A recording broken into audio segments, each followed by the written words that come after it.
Assalomu alaykum, hurmatli bolalar va ularning ota-onalari. Bugun 113 mavzuni boshlaymiz, 3-sinf kitobining. Lekin bu kitob boshlashdan oldin sizlarga bitta savol bermoqchiman. Bu savolni birinchi marta ko'rganda faqatgina 10% odamlar to'g'ri javob topadilar. Siz ham shu 10% ichiga kirasizmi, yo'qmi aniqlab olsangiz bo'ladi. Javoblarni kommentda kutaman. Qarangizlar, binoning 4-qavati yerdan deyapti. 12 metr balandlikda bo'lsa, uning 2-qavati yerdan necha metr balandlikda bo'ladi? Metr bo'lishi kerak. Metr balandlikda joylashgan. Mana savolning javobini kommentlarda kutaman. Endi mavzuni boshlasak. Mavzumiz bugun kuboidning hajmi degan mavzu ekan. Kuboidning hajmi, kuboid nima o'zi? Qisqacha tushuntirganda, akvariumga o'xshagan shakl. Hamma tomoni bir xil bo'lgan akvariumga o'xshagan shakl kuboid deyiladi. Mana misol uchun mana bu. Buni bo'yi, eni va balandligi bor. A, B, C. Endi shunga doir misollar ko'rishni boshlaymiz. Misollar hisoblangan. Birinchi misolimiz javobi 34 ni 17 ga bo'lganimda 2 bo'ladi. 18000 ni 300 ga bo'lganimda, adashmasam 60 bo'ladi. 80 ni 24 ga ayrsam 56. 50 ni 2 ga ko'paytirsam 100, 240 ni 2 ga bo'lganimda 20. Mana bu 10, bu ikkalasi 10 chiqdi. 220 10 ga bo'lsa 22. Endi mana buni bo'lganimda 10 chiqar ekan. Buni ayirganimda 3 chiqadi. Bu 7. Bunisi bitta 0 ni ursam 70. Endi buchi? Bu 6 chiqar ekan. Bu adashmasam 61. Endi bizlar misollar ishlab oldik. Endi shunga qarab bu yerdagi nima kubiklar qani materialdan yasalganini topamiz. Birinchi kubigimiz 6 deyapti. 6 bizda qayerda? 6 P harfi ekan. Demak, birinchi harfimiz P. Ikkinchisi 2. U harfini oldim. Keyingisi 60. 60 ga K to'g'ri kelyapti. K ni olyapman. K ni olgandan keyin 20. 20 da A turibdi. Mana A turibdi. Demak, A ni oldim. Undan keyin 60. 60 qaysi harfda turibdi? K da turibdi ekan. Demak, birinchi kubimiz po'kakdan yasalgan ekan. Ikkinchisida 100. 100 qayerda? Mana 100 D. D ni olaman. Ikkinchisi 20. 20 da A turibdi. A ni oldim. Uchinchisida 61 ekan. 61 da R. R harfi keyin 20. 20 qayerda turibdi? Mana A. Yana A ekan. Keyin 56. 56 mana H. 56 H bo'ldi. Keyin 70 T. Demak, ikkinchi kubimiz daraxtdan yasalgan ekan. Uchinchisi 70. 70 da T turibdi. Birinchi harfimiz T ekan. Keyin 22. 22 miz bizda mana I harfida turibdi ekan. I ni oldim. Undan keyingisi 10. 10 turgani M. Uchinchisi 7. 7 da I harfi turibdi. I harfi. Keyin 61 R harfida turibdi. Demak, bu birinchi jismimiz po'kak, ikkinchisi daraxt va uchinchisi temirdan yasalgan ekan. Endi aytyapti, bu kublarning o'lchami bir xil. Nima uchun ulardan biri suvga cho'kdi, qolgan ikkitasi esa cho'kmadi? Demak, birinchi navbatda bularda zichlik degan o'lchov birligi bor. Zichligi suvdan yuqori jismlar suvda cho'kadi. Zichligi suvdan past bo'lgan jismlar esa cho'kmaydi. Demak, po'kak bilan daraxtning zichligi suvnikidan past ekan. Shuning uchun cho'kmadi. Temirniki esa suvnikidan yuqori bo'lgani uchun cho'kdi. Keyingi misolga o'tamiz. Ushbu hajmli shakllarning nomini eslang. Birinchisi mana bu to'g'ri burchakli paralleliped. To'g'ri burchakli paralleliped. Mana bunga to'g'ri kelyapti bu. Endi ikkinchisi mana bu prizma bo'lyapti. Prizma. Undan keyingisi kub. Bizlarda kub qani? Mana kub. Mana bu kub. Bu kub. Undan keyingisi piramida. Mana piramida.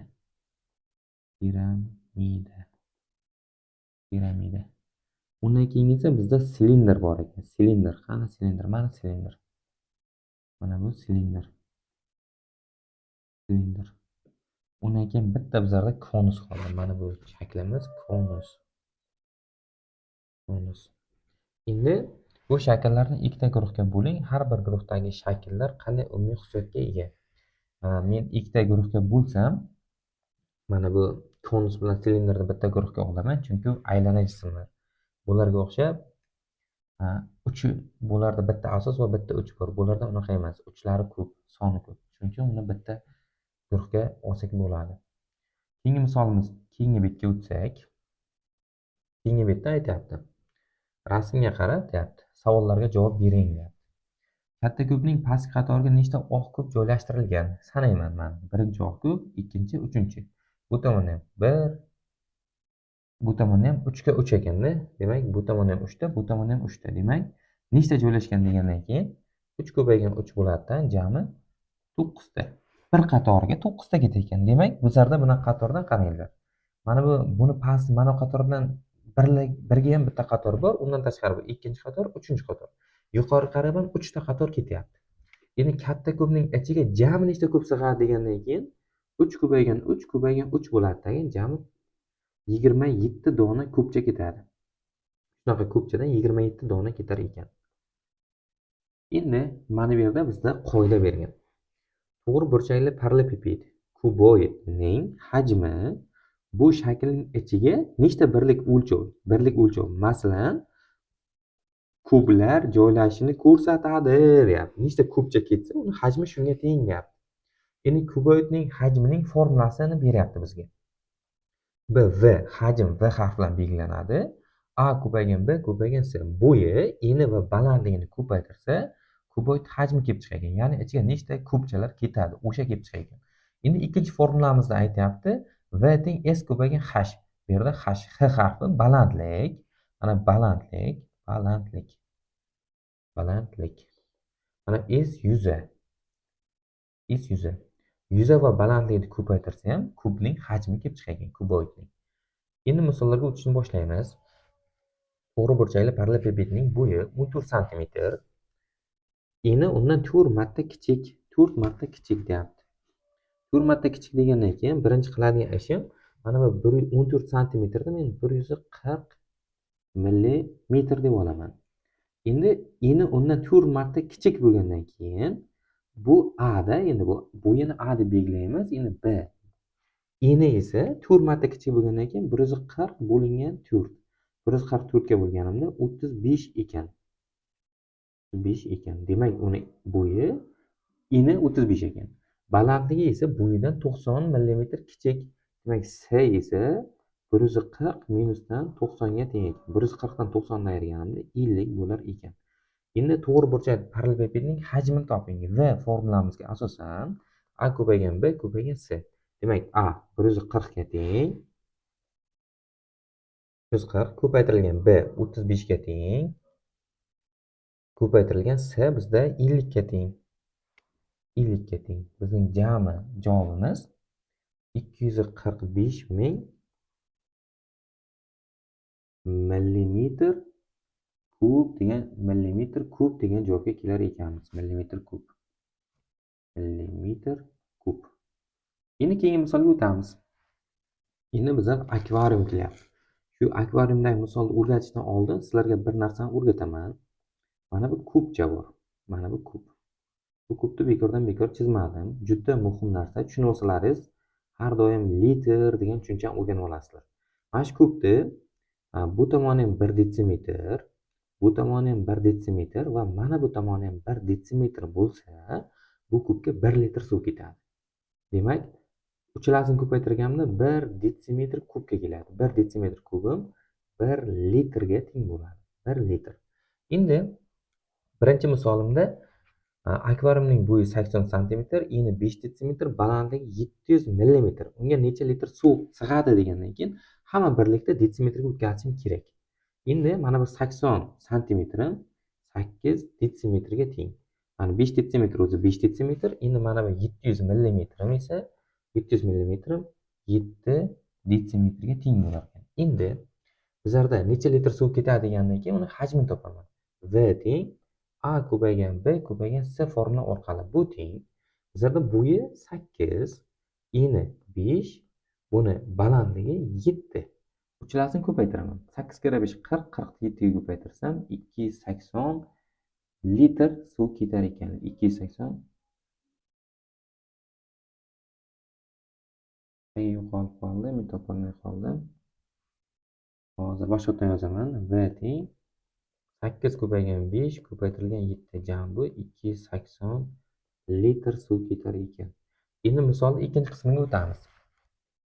Baliqlar akvariumda o'zlarini qulay his qilishlari uchun har bir baliqqa 7 litrdan suv to'g'ri kelishi kerak. Bu akvariumga eng ko'pi bilan nechta baliq joylashtirish mumkin? Bizda 280 litr bor, 280 ni bo'laman 7 ga, chunki har bir baliq uchun 7 litrdan suv ketadi. Jami bo'lganimda 40 ta bo'lar ekan. 40 ta baliqqa suv yetar ekan. Keyingi misolga o'taman. Ko'p shaklidagi bochkaga deyapti. 1340 stakan. Silindr shaklidagi bochkaga esa 67 stakan suv bor deyapti mana. Birinchi bochkamiz kub shaklida ekan. Birinchi bochkamiz kub shaklida. Mana bu shaklda ekan. Bunga ketadigan 1340 stakan. Endi ikkinchisi nima shaklda deyapti? Silindr deganmi? Mana silindr shaklida bo'lsa, mana bunaqa shaklda kub bor ekan.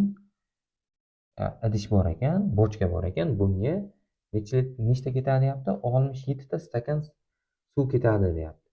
Kub shaklidagi bochka deyapti. Hajmi silindr shaklidagi bochkadan necha marta katta degan ekan? 1340 ni bo'lishim kerak 67 ga. Buni 67 ga bo'lganimda 20 chiqadi. Demak, 20 barobar katta ekan. Shu bilan keyingi betga o'tamiz. Keyingi betimizda misollarga qaraymiz. Birinchi misolimiz, agar x eng katta ikki xonali son, demak x ni men bilyapman. X eng katta ikki xonali son bo'lgandan keyin x ning qiymati nimaga teng bo'ladi? Eng katta ikki xonali son x teng 99 ga teng ekan. Endi aytayapti, y esa eng kichik uch xonali son. Eng kichik uch xonali son hammamiz bilgandek 100 ga teng. Endi bo'lsa ushbu ifodaning qiymatini top deyapman. Bu ifodani mana bu yerga x 99 ga teng edi. X o'rniga 99 qo'yaman, y o'rniga 100 qo'yishim kerak. Va shu misolda ishlayman. Endi birinchi ishim mana bu 2772 ni 99 ga bo'lishim kerak. 20 mana bu yerda mana misol boshqatdan yozib olsam, 562 minusdan 2772 bo'lingan 99 qo'shilgan 100 ko'paytirilgan 19 plyusdan 2 ko'paytirilgan 17 ko'rinishga kelar ekan. Bu misolda birinchi ishda mana bu bo'lish. 2772 ni 99 ga bo'lganimda 28 hosil bo'ldi. Keyingi ishim qovusdachani ishlab qo'yaman. 2 ni 7 ga ko'paytirganimda 34, 19 ga 34 qo'shganimda mana bu yerdan 53 chiqadi. Endi hammasini hisoblash boshlayman ketma-ketlikda. Nima bo'ladi? 562 minus 28 plyusdan 100 ko'paytirilgan 53. Endi 100 ni 53 ga ko'paytiraman. Birinchi 562 dan 28 ga ayirishim kerak. Bu 534 bo'ladi plyusdan 5300. Buni qo'shganimda nima bo'ladi? 5834 degan son hosil bo'lar ekan. Demak, ushbu ifodaning qiymatini toping deganda, bizning ifodamiz qiymati 5834 soni hosil bo'ldi. Keyingi misolga o'tamiz. Keyingi misolda aytayapti. Okean muzlab ulkan muz bo'laklari aysberglar suzib yuradi. Mana aysbergda chizib berganmizga. Biz suv yuzasida aysbergning faqat kichik bir qismini ko'ramiz. Ularning katta qismi esa suv ostida yashiringan. Shuning uchun aysberglar kemalar uchishi uchun xavflidir. Tenglamani yeching va aysbergning ko'rinadigan qismi balandligini aniqlang deyapti. Endi bizda jami hammasini qo'shganimda deyapti. Mana bu yerdan mana bu yergacha masofani 1525 deyapti. 1525 santimetr deyapti. Endi bu tomon mana bu yerda bitta x bor, mana bu yerda bitta x va mana bu yerda bitta x bor ekan. 3 ta x plyusdan 28 bo'lyapti. Endi 28 bu tomonga ayruv bo'lib o'tadi. 1525 minusdan 28 teng 3 ta x ga. Endi buni ayirganimda 1497 teng 3x bo'lar ekan. Endi x ni topish uchun Mana ko'paygan 3 bu tomonga bo'lib o'tkazsak 1497 bo'lingan 3. Demak, x teng bizda 499 chiqar ekan. 499 santimetr joyi mana bu yerda 499 santimetr joyi bizga ko'rinib turar ekan. Qolgani suv ostida ekan. Davom etamiz. Keyingi misol. Hayvonot bog'ida mana bu yerga yozib qo'yay. Mana bu yerda 499 santimetr joy ko'rinib turadi. Asosiy javob shu. Mana ko'rib olishlaringiz mumkin. Endi hayvonot bog'laridan birida kichkina va katta akvarium o'rnatildi. Katta akvarium o'lchami kichkina akvarium o'lchamidan 100 marta katta. Agar kichkina akvarium aynan 1 litr suv sig'sa, katta akvariumda necha litr suv sig'adi deyapti. Bizga juda oson misol beryapti bu. Mana bu yerda ikkita akvarium bor ekan deyapti. Mana ikkita akvarium deyapti. Bittasi kichkinagina deyapti. Unga deyapti, mana kichkina akvariumcha deb kubot shaklida tasavvur qilsak, mana bunga 1 litr suv ketgandan keyin, aytyapti, katta akvarium o'lcham kichkina akvariumdan 100 marta katta. Demak, 1 ni 100 ga ko'paytirganimda mana bunga qancha ketar ekan? 100 litr suv ketar ekan. 100 litr. Demak, katta akvariumga 100 litr. Davom etamiz. Keyingi misol. Rasmdagi ma'lumotlardan foydalanib, to'g'ri burchakli parallelepipedning hajmini top deyapti. Hajmini top degandan keyin v teng formula bo'yicha a ko'paygan b ko'paygan c. Demak, 25 ko'paytirilgan 16 ko'paytirilgan 15. Ko'paytirsak 6000 degan javob kelib chiqdi. 6000 santimetr kub. Demak, bizning hajmimiz 6000 santimetr kub ekan. Keyingi misolga o'tyapmiz. Ushbu idishlarning suvning umumiy hajmini toping deyapti. Endi qarangizlar, mana bu strelka bo'yicha eng birinchi mana bu idishda aniq qanchaligini beryapti bizga. 300 yo'q, adashibmiz.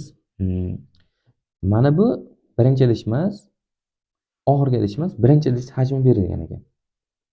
865 ekan. 5 marta kam. Mana bundan 5 nima deyapti? 350 mm bu 5 mm kam marta kam bo'lgandan keyin 865 ni men bo'laman 5 ga. 5 ga bo'lganimda nima bo'ladi? Buning ichida bittadan 36 ni ichida 7 tadan 15 ta ichida 175 ekan. Bunda 175 ekan. Undan keyingisi 300 bundan deyapti. 320 millilitr kub deyapti. Bunga 320 qo'shaman. 175 qo'shilgan 320 qo'shganimda 0 emas, adashdim. 5 9 4 495. Bunda jami 495 suv bor ekan. Endi hammasini toplagandan keyin 865 qo'shilgan 175 va qo'shilgan 495 hammasini qo'shaman.